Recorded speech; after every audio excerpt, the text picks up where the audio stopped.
আসসালামু আলাইকুম বন্ধুরা, সবাই কেমন আছেন? আশা করি ভালো আছেন। iTechMamun ইউটিউব চ্যানেলের আরও একটি ভিডিওতে আপনাকে স্বাগতম।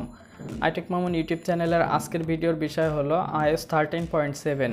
তো iOS 13.7 অলরেডি আপনার ফোনের আপডেট অপশনে চলে এসেছে। সেটিংয়ে গিয়ে আপনারা জেনারেলে যদি যান, সেখান থেকে সফটওয়্যার আপডেটে যান, তাহলে দেখতে পাবেন যে আপনার ওই আপডেটটা চলে এসেছে।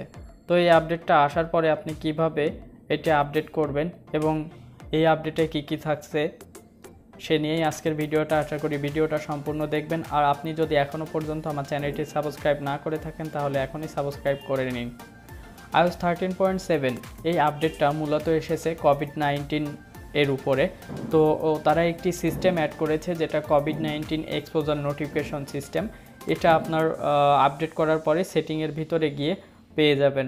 অনেকে আপডেট করে ফেলেছেন, তো কোনো অপশন খুঁজে পাচ্ছেন না বা কি আপডেট হলো সেটাই বুঝতে পারছেন না। তারা এখন আপনার সেটিং অপশনে গিয়ে চেক করেন, জেনারেলের একটু নিচেই দেখবেন যে কোভিড-19 এক্সপোজার নোটিফিকেশন সিস্টেম আছে।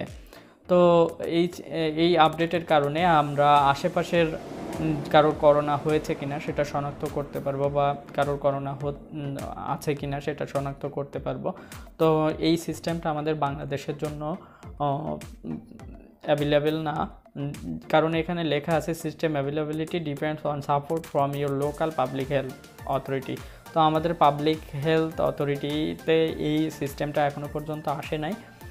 আরও কিছু আপডেট এসেছে, যা this release also includes other bug fixes for your iPhone.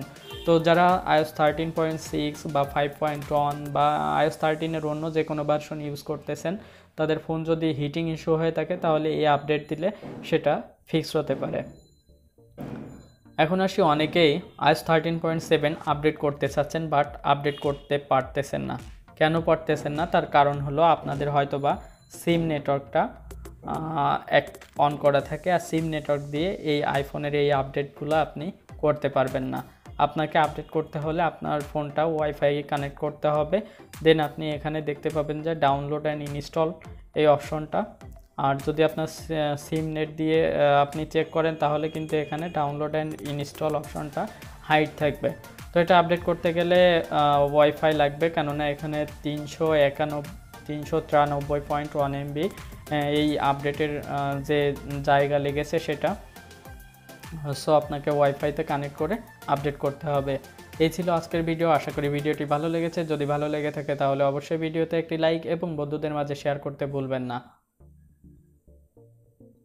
আগামী পর্বে আমি নিয়ে আসতেছি iOS 14, কারা এই আপডেটটা পাবেন এবং কবে এই আপডেটটা পাওয়া যাবে।